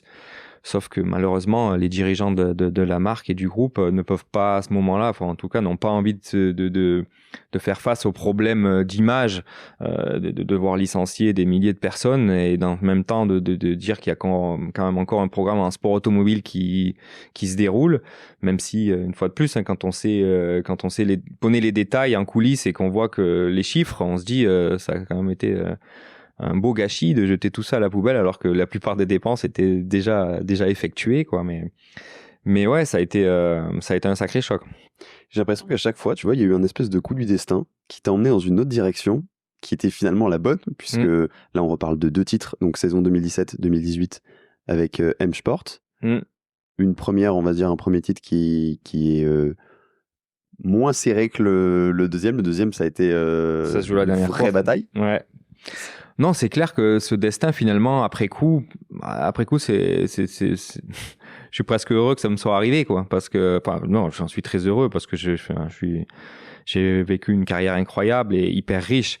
Mais ces 4 années avec Volkswagen, avec la machine à gagner, des fois ont tendance à être un petit peu minimisées parce qu'on se dit, enfin, en tout cas, le public qui regarde ça se dit, ouais, un sport automobile, si tu as la meilleure voiture, la meilleure équipe autour de toi, c'est pas compliqué de gagner. N'importe quel pilote serait capable de le faire. Du jour au lendemain, on se retrouve dans la plus petite équipe du plateau avec des moyens 3 ou 4 fois moins grands que les autres. Et 3 ou 4 fois moins grands, c'est pas exagéré. C'est dans les faits, c'est réellement des chiffres, de ça qu'on parle en termes de chiffres. Et on se dit, là, c'est pas la même histoire. Là, quand tu arrives à gagner dans cet environnement-là, le respect pour le pilote devient tout de suite, je pense, beaucoup plus grand parce que déjà, l'équipe n'avait jamais réussi à le faire jusqu'ici. Et puis pour nous de réussir à le faire dans ce contexte-là, ça a été hyper gratifiant et dans le même temps, humainement une super aventure parce que de voir comme l'équipe s'est transcendée pour nous du jour au lendemain. Je pense qu'avec Julien, on a toujours été exigeants, hyper pointilleux sur plein de détails et on les a essayé de les pousser et d'amener cette cette exigence dans cette équipe et ils nous l'ont bien rendu parce que vraiment avec des moyens moins grands, ils ont vraiment fait tout ce qu'ils pouvaient. Malcolm, un chef, un leader incroyable qui en tant qu'ancien pilote comprend vraiment ce dont on a besoin pour gagner et c'est vrai que c'était top à ce niveau-là de travailler avec lui parce que il fallait qu'il fasse attention au budget et aux dépenses, mais si on avait une discussion intéressante avec lui et qu'il comprenait et d'ailleurs il comprenait assez rapidement dans la plupart des temps qu'on avait besoin de changer ça ou ça sur la voiture pour vraiment passer un cap, le lendemain matin, l'équipe était au travail sur ce nouveau sujet. Alors, un des gros avantages chez M-Sport, c'était que Malcolm, il y a qu'un chef en haut qui prend les décisions et du jour au lendemain, les process sont lancés. Alors que dans une équipe, on va dire dans des grands groupes plus structurés où tu as plein d'échelons, plein de strates entre le chef du département, le sous-chef, ainsi de suite. Des fois, ça met du temps avant que les budgets soient votés, que les décisions soient vraiment validées. Et ça, ça a été une des forces chez M-Sport qui a permis d'avoir ces succès. La saison 2018, j'en parlais, c'est une saison assez extraordinaire parce qu'il y a un titre à la clé, mais jusqu'au dernier rallye, vous êtes 3e du championnat, si je dis pas de bêtises. Non, on est 3 à jouer le titre. On est 3 à jouer le titre au dernier rallye en Australie. Vous êtes combienième à ce moment-là ? Et à ce moment-là, on arrive en Australie, malheureusement en tête du championnat parce que le rallye d'Australie, un rallye qui se déroule sur terre, est un des pires au niveau du balayage et au niveau du handicap, du coup, d'ouvrir la route en tant que leader du championnat. Donc, on se dit que ça va pas être simple d'aller chercher le titre en Australie. Et donc, on est 3 à jouer le titre avec Neville qui est 4 points derrière nous, je crois, avant le départ. Et Ott Tanak avec la Toyota qui, lui, a une vingtaine de points, donc un petit peu plus loin. Mais du coup, on arrive là-bas avec la pression sur les épaules de tout jouer sur la dernière course. Mais à la fin, on réussit à aller chercher un titre de plus avec M-Sport et finir l'aventure avec eux, puisqu'à ce moment-là, on sait déjà que c'est notre dernière course aussi avec eux. La finir sur un 2e titre, c'était juste génial. Et à ce moment-là, j'imagine que le team que tout le monde regarde, c'est Toyota, puisqu'il y a déjà eu un titre aussi. Est-ce que tu as une opportunité où justement Toyota, c'est pas possible, donc tu essaies de trouver une autre possibilité et peut-être un retour entre guillemets au début? Ouais, donc comme on vient de le dire, les années 2017-2018 sont juste géniales, 2 titres de plus dans un environnement semi-privé hyper gratifiant, hyper émotionnel. Maintenant, je me rends aussi compte que la différence de budget fait que on va pas arriver à développer aussi vite que les autres équipes et qu'en 2019, ça va pas être possible de continuer à jouer le titre avec la Fiesta. Du coup, je commence à regarder un petit peu ailleurs. Il y a une petite opportunité chez Hyundai, mais qui m'attire pas plus que ça et qui finalement, finalement, je laisse ça de côté. Chez Toyota, la porte est un peu fermée. Je pense qu'ils ont un petit peu, il y a Tommy Mäkinen à ce moment-là, un petit peu en travers le fait que j'ai refusé son offre fin 2016 et que je sois allé chez M-Sport.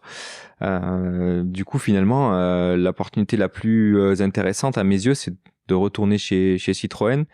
Je vois un petit peu 2019, 2020 comme la fin de ma carrière. Je me dis que ça pourrait être sympa de boucler la boucle et de finir là où tout a commencé. Parce que voilà, j'oublie pas que c'est quand même grâce à eux que tout a commencé au plus haut niveau. Donc ouais, on retourne chez Citroën avec la C3, une voiture pas forcément hyper bien née, qui a du potentiel de performance, mais qui a l'air délicate à conduire, en tout cas ce qu'en disent les autres pilotes. Mais malgré tout, je suis convaincu que l'équipe a quand même encore du potentiel de progresser. Et donc, l'année 2019 va partir sur de très bonnes bases avec une victoire au Monte-Carlo. C'était à combienième à ce moment-là de victoire au Monte-Carlo? Je sais pas dire. Je dirais 7e, je crois, de mémoire. C'est possible. On est à 9 aujourd'hui ou 10. Ouais, non, 10, 9 en WRC, je sais plus. Je crois que t'es à 9 aujourd'hui. 9, ok. Oui, on est à 9. Au pire, les gens nous corrigeront encore. Ouais, voilà, je sais plus.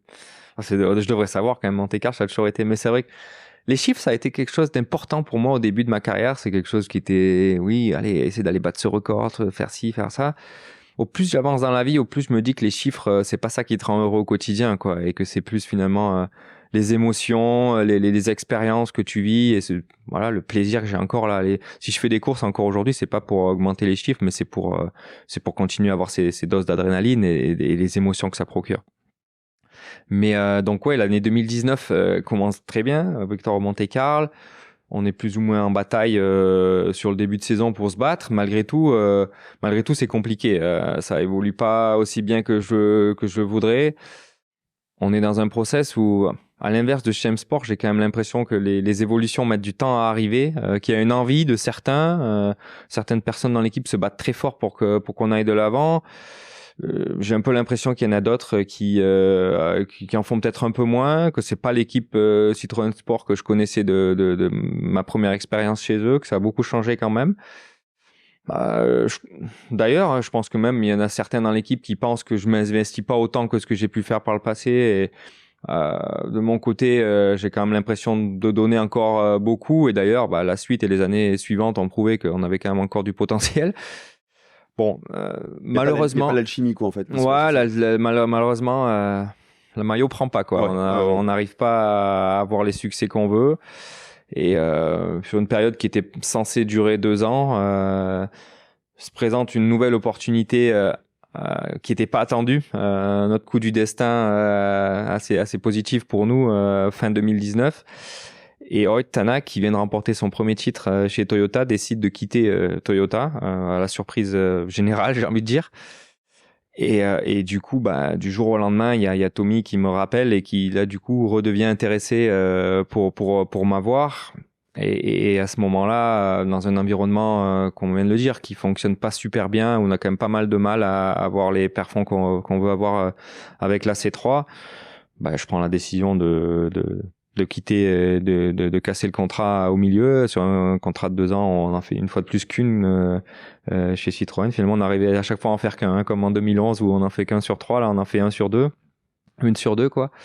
Et donc, on part chez Toyota dans la voiture qui vient de gagner le championnat en le dominant assez largement. Une fois de plus, ça a été une grosse surprise de voir Oroit quitter cette équipe. Je pense qu'il le regrette d'ailleurs encore à l'heure actuelle. Mais je laisse pas l'opportunité passer et là ça relance une nouvelle très bonne période de ma carrière.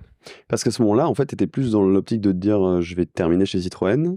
Ouais, on était plus sur la fin. Effectivement, je vais plutôt planifier la fin de ma carrière à ce moment-là, en se disant qu'une grosse dizaine d'années au plus haut niveau, c'était pas mal. C'était un peu une décision familiale aussi, où avec ma femme qui a sa carrière elle de son côté aussi, on se disait qu'on avait beaucoup le focus sur la mienne pendant plein d'années et que c'était quand même très exigeant en termes de temps, très prenant, qu'à un moment donné j'allais peut-être lever le pied un petit peu aussi et lui donner la chance de elle à vivre sa carrière un petit peu plus aussi. Mais voilà, l'opportunité Toyota se présente. Et 2020 repart sur de très bonnes bases avec une voiture qui est super fun à conduire. La Toyota Yaris version WRC 2017 là était vraiment une voiture incroyable avec laquelle on arrive à aller chercher un titre supplémentaire, mais un titre dans un contexte hyper particulier. J'avais un peu misé sur le fait que 2020 serait ma dernière année. Mais 2020 coïncide avec le Covid qui nous a tous impactés et qui a impacté fortement la saison WRC et réduit le nombre de courses, je crois 7 ou si je me trompe pas, c'est une moitié de championnat finalement. Et mais malgré tout, on arrive à aller chercher un titre de plus dans ce contexte-là. C'est un contexte qui est quand même assez bizarre. Il faut fêter notre dernier titre au Rallye de Monza sans le moins de spectateurs. On a fait que 7 courses. Et donc à ce moment-là, j'ai pas envie d'arrêter sur cette note un petit peu négative. Donc du coup, on prolonge une année de plus pour essayer de finir sur un vrai championnat complet. Puis Julien te dit, donc Julien, ton copilote, te dit que c'est la dernière année.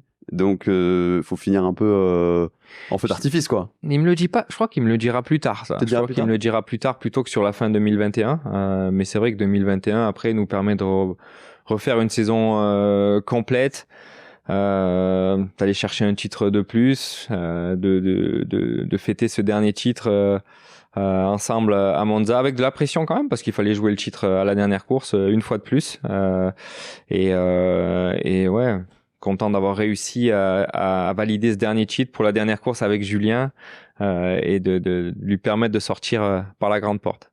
Je sais que aussi ce qui t'a plu chez Toyota, c'est l'esprit vraiment de passionné. Je pense notamment à Akio Toyoda, donc le patron de Toyota, qui est connu pour être un passionné affolant d'automobile, mais vraiment un niveau de passion qui est extraordinaire.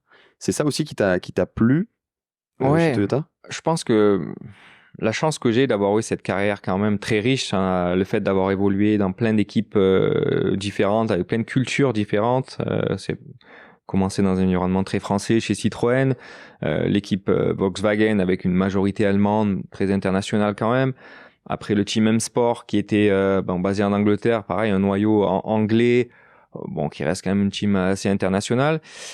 Et la fin de ma carrière chez Toyota avec cette culture japonaise qui est quand même à part de toutes les autres, cette façon d'avoir beaucoup de respect, une passion incroyable pour le sport automobile, en particulier avec Akio Toyoda qui est un leader vraiment charismatique, et vraiment un des atouts de cette équipe Toyota, parce que c'est un soutien inconditionnel de l'équipe. Il est fan de sport auto, de rallye en particulier. Je pense que c'est ça s'il en avait qu'un à choisir, ça serait le rallye en numéro 1. Fait que l'avoir comme un soutien dans une équipe, ça a pas de prix, parce que on se dit que tant qu'il sera là, il y a quand même de bonnes chances que l'équipe ait les moyens de faire les choses correctement et qu'il ait envie de continuer à tout mettre en place pour que l'équipe soit performante.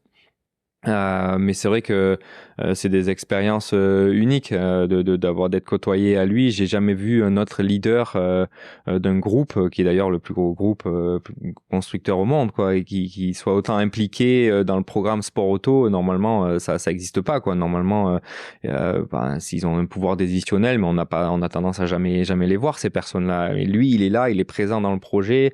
Il aime même piloter les voitures lui personnellement, pouvoir juger un petit peu où ça en est, et il a un caractère, il est critique surtout, il essaye de faire toujours progresser, faire les choses doivent aller de l'avant. Push the limit for better, c'est le slogan de Toyota à l'heure actuelle.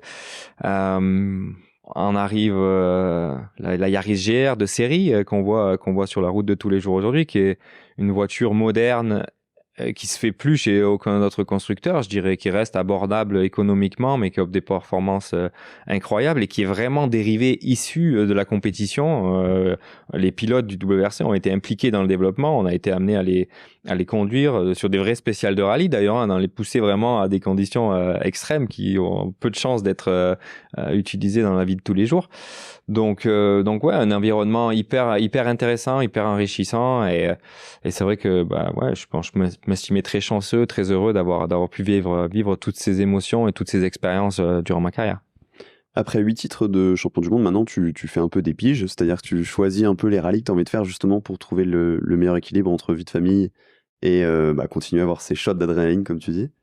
Ouais, et ça, une fois de plus, c'est aussi une chance parce que il y a peu de sports qui t'offrent l'opportunité de le faire comme ça, un peu à la carte et à temps partiel. N'importe quel autre championnat, tu es pilote de F1, bah, soit tu fais la saison, soit tu la fais pas, mais tu vas pas venir un peu au coup par coup. Et c'est vrai que le rallye a toujours été un petit peu une discipline où les possibilités d'avoir des pilotes, c'est parti un petit peu d'une époque où tu avais des pilotes spécialistes de telle ou telle surface qui étaient présents sur tel et tel rallye, mais c'est vrai que les constructeurs ont souvent fait appel à des programmes partiels. De mon côté, c'est vrai que j'ai saisi cette opportunité des deux mains parce que oui, j'avais envie de lever un peu le pied après toutes ces années à être souvent parti loin de la maison et en particulier depuis que mon fils est venu au monde, t'as envie de le voir grandir, t'as envie de passer du temps avec lui. Mais d'un autre côté, arrêter complètement du jour au lendemain, je pense que c'est hyper difficile et que il y a un manque, un vide qui va être présent assez rapidement. Le fait de pouvoir continuer comme ça à mi-temps, c'est vraiment une chance incroyable, surtout dans une équipe qui est toujours au top, qui me permet que à chaque fois que je remonte dans la voiture, j'ai toujours la chance de venir me battre pour d'autres victoires et d'autres top résultats. Mais dans un environnement où je suis où j'ai plus de temps pour moi et plus le temps de profiter d'autres choses aussi et des choses simples de la vie au quotidien. Tu sais, on a fait un épisode récemment avec Gilles Panizzi qui a parlé justement de ce syndrome un peu de dépression quand tu arrêtes parce que t'as plus ce shot d'adrénaline. Donc je pense qu'effectivement ton choix est sûrement très bon. Mais il a parlé aussi de la WRC actuelle et de sa vision sûrement qui est propre à Gilles Panizzi, tu t'en doutes bien, avec beaucoup de franc-parler. Je suis impatient. Le franc-parler, c'est génial, donc il a bien raison. Et il disait que ce championnat était devenu entre guillemets chiant parce qu'il y avait un manque de constructeurs présents, peut-être moins d'envie aussi pour les pilotes d'aller chercher ce titre de champion du monde qui t'a fait tant rêver, et la preuve t'en as eu 8. C'est quoi ta vision un peu sur le WRC actuel Non, je pense que Gilles a pas tort, malheureusement. À l'heure actuelle, c'est sûr qu'on manque de constructeurs, ça c'est une évidence. Mais dans le même temps, effectivement, le côté, le championnat souffre et même les acteurs principaux ont perdu un petit peu cet engouement et cette motivation parce qu'on voit avec un Kalle Rovanperä qui a 23 ans et qui décide de faire une année aussi sabbatique, c'est quand même assez incroyable. Donc ça prouve quand même qu'il y a quelque chose qu'on a besoin d'un renouveau et qu'on a besoin de relancer le rêve du WRC parce que le potentiel est toujours là. Je veux dire, n'importe quel fan, pas besoin d'être fan d'ailleurs, mais quelqu'un qui aime l'automobile et qui regarde le WRC d'un peu plus près pour la première fois, se voit tout de suite ce côté hyper spectaculaire et ce côté, le respect pour les pilotes de rallye, il est toujours immense. Et ce côté proximité aussi, le fait de pouvoir être en contact avec notre public directement, beaucoup plus que ce que peut l'être un pilote de F1, c'est quelque chose qui plaît toujours autant. Malgré tout, il y a besoin, je pense que ça part déjà principalement d'un règlement technique peut-être un petit peu plus clair, un petit peu plus attrayant à l'heure actuelle pour essayer de convaincre des marques de revenir dans le sport. Mais c'est sûr que donc ça c'est le premier problème, de manquer de voitures et de constructeurs au départ. C'est vrai que si on regarde le championnat là 2024, malheureusement il y a peu de pilotes qui sont battus pour le championnat, et ça c'est sûr que pour un fan du sport mécanique et de rallye, c'est un petit peu moins sexy de voir que t'as globalement 3 pilotes qui sont vraiment battus pour le championnat cette année et d'avoir les 2 derniers champions en date qui sont là juste à temps partiel. C'est sûr que ça c'est pas hyper valorisant pour le WRC. Mais on va quand même pas être que sur un ton négatif. Je pense que le potentiel il est quand même encore là, et là la FIA est en train de plancher sur un nouveau règlement pour 2027. Et j'espère qu'ils vont faire les choses bien et qu'ils vont relancer la machine. Toi qui pilotes des WRC qui ont des systèmes hybrides depuis quelques temps, c'est quoi ta vision par rapport à ça? Parce que lui faisait référence au WRC 1 et à un plateau qui est beaucoup plus chargé, qui selon lui pilote aussi qui a piloté une 306 Maxi, donc c'est évidemment une autre époque. Il estime que l'hybridation, c'est un peu du bullshit et que finalement, quand tu es en spécial, tu consommes énormément, etc. C'est quoi ta vision, toi qui les pilotes, qui les connais très bien, ces voitures? Non, c'est sûr que c'était un outil marketing de dire que le rallye allait hybride. C'était pour justement convaincre ou en tout cas, il y avait un constructeur comme Ford, par exemple, qui disait que s'il n'y avait pas d'hybridation des WRC, il allait complètement arrêter son soutien en WRC. Donc, du coup, c'était quelque chose d'important. Maintenant, je pense que mon point de vue personnel, c'est que il faudrait pas seulement faire... il faut être dans le vrai, en fait. C'est valable pour plein de choses dans la vie. Faire juste quelque chose qui, en apparence, est un petit peu plus écologiste parce que c'est l'hybride, mais en réalité, c'est vrai que dans le détail, on consomme pas moins qu'avant. Il faut trimballer les batteries, elles sont petites, elles ont peu d'autonomie. À la fin, on va consommer peut-être plus de carburant qu'avant parce qu'on va recharger les batteries sur le routier pour aller vite en spécial. Donc, effectivement, il y a pas mal de choses qui sont...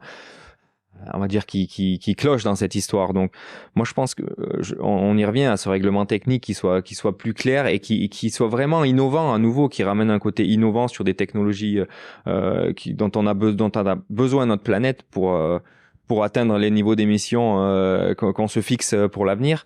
Et ça, je pense que ça peut être ça pourrait être quelque chose, un élément déclencheur pour que des nouvelles marques reviennent dans le sport. Donc une fois de plus, j'espère que tout le monde, que les gens qui décident des futurs règlements à la FIA ont un petit peu plus ça à l'esprit pour la suite et ça peut peut-être redonner une nouvelle vie au WRC. On parlait tout à l'heure de la Ferrari 458 spéciale que tu t'es offert pour ton premier titre en 2013. Ouais.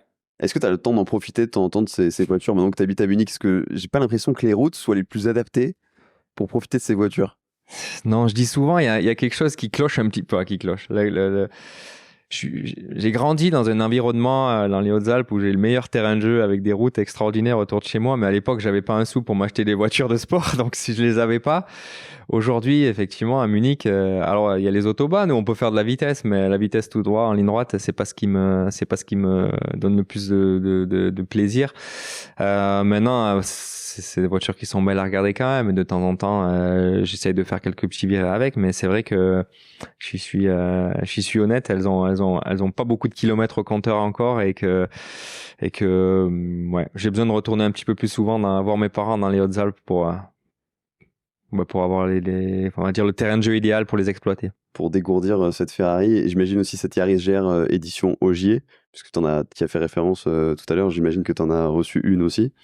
Oui, on parlait précédemment du plaisir de travailler avec quelqu'un comme Akio Toyoda, et c'est vrai que avec des personnes incroyables comme ça, les opportunités des fois se présentent, et pour les Yaris GR Special Edition, c'est parti. Ça faisait un moment qu'on avait ça en tête. On dit que ça serait. Je pense que Toyota avait déjà fait ça par le passé, et c'est quelque chose dont les fans sont vraiment demandeurs d'avoir cette édition spéciale. Et on en parlait depuis un moment, mais quelque part le projet n'avançait pas. C'était un petit peu à l'arrêt. Je crois qu'au lendemain du Rallye du Japon 2022, Akio Toyoda nous invite dans son c'est peu comme sa maison, mais on va dire que c'est un terrain de jeu où il a un grand parking, où il se fait des petits slaloms, et en fait il nous fait un driving challenge contre les pilotes. Et pour la petite histoire, c'est lui qui gagne à la fin, parce que alors il s'est entraîné, il connaît le truc par cœur. T'as le volant à droite, il faut passer les vitesses manuelles avec la main gauche. On a un petit peu du mal en tant qu'Européens avec ça. Enfin bon, journée hyper sympa à ses côtés. Et en fin de journée, je dis ça serait quand même cool qu'on relance la Yaris Special Edition avec les champions du monde de l'équipe. Il y a un de mon côté, puis il y a Calais qui est le nouveau champion du monde en titre. Je pense que les fans seraient vraiment demandeurs. Et il a dit oui, c'est vraiment une bonne idée. Le lendemain matin, il y a un des assistants qui nous appelait. Le projet était vraiment relancé. Donc une fois de plus, d'avoir un leader si proche de nous et du projet Sport Auto, c'est quelque chose qui a pas de prix et que j'apprécie vraiment. Tu t'es aussi essayé à l'endurance avec Richard Mille Racing en LMP2 en 2022, si je me souviens bien. Ouais. Est-ce que tu vois ça comme une suite possible ou pour l'instant c'est rallye et on verra après? C'est une expérience qui m'a beaucoup plu. Le Mans, vraiment une course incroyable que je connaissais pas. Si je suis honnête, c'est la première fois que j'y mettais les pieds et c'était pas dans la course et j'étais pilote. Mais ça m'a vraiment beaucoup plu. Une catégorie qui a pas grand chose à voir avec le rallye, où il faut tout réapprendre. Et je pense que de nos jours, c'est pas évident de faire des changements comme ça du jour au lendemain sans avoir vraiment trop préparé le truc. Chaque catégorie s'est professionnalisée. Mais j'espère vraiment que j'y retournerai parce que ça a été déjà enrichissant, mais surtout c'est un challenge qui me plaît en fait, de devoir repousser un petit peu les limites, apprendre quelque chose de complètement nouveau. Souvent les pilotes de rallye ont tendance à repartir plus sur du Dakar ou des catégories comme ça qui sont, on va dire, un petit peu plus faciles en termes de transition. Mais j'ai jamais fait mes choix par facilité dans la vie, et c'est vrai que ce challenge et cette difficulté qui se présente avec l'adaptation essayer de devenir un bon pilote en endurance me motive, et j'ai eu la chance de faire quelques tests en plus avec Toyota. En étant chez Toyota, ils sont quand même beaucoup présents dans la catégorie, donc ça devrait faciliter un petit peu les opportunités pour l'avenir. Il n'y a pas vraiment de plan écrit à ce jour, mais c'est quelque chose que j'ai toujours en tête. Il y a des petits indices, quoi. Il n'y a pas de plan, mais il y a des petits indices pour la suite. Indices, oui et non, parce qu'on a cette petite idée en tête, je pense, que des deux côtés, mais il n'y a pas vraiment de plan précis encore à l'heure actuelle. Seb, j'ai toujours une question rituelle pour tous mes invités. Elle va te paraître complètement banale, peut-être. Qu'est-ce qu'on peut te souhaiter pour la suite, que ce soit dans une voiture, en dehors dans ta vie de tous les jours? La question, ouais, elle est banale, mais elle n'est pas si banale que ça. Je pense que on le dit toujours, hein, rester en pleine santé, continuer à s'épanouir dans ce qu'on aime faire dans la vie, et puis continuer à être heureux derrière un volant, parce que c'est vrai que je pense que j'en aurais besoin pour continuer à être heureux, et que j'ai encore quelques challenges que j'ai envie de relever à l'avenir dans ma carrière de pilote. Merci beaucoup Seb, merci de nous avoir accueillis ici dans cet endroit absolument extraordinaire qu'on va prendre le temps de visiter un petit peu. Eh ben, avec plaisir. Ouais, vous devez faire quelques images encore pour montrer. C'est complètement fou. C'est vrai que si jamais quelques-uns de nos auditeurs sont de passage sur Munich, ça vaut le détour quand même de passer au Motor World. Il y a vraiment de belles voitures à admirer. À bientôt Seb. À bientôt.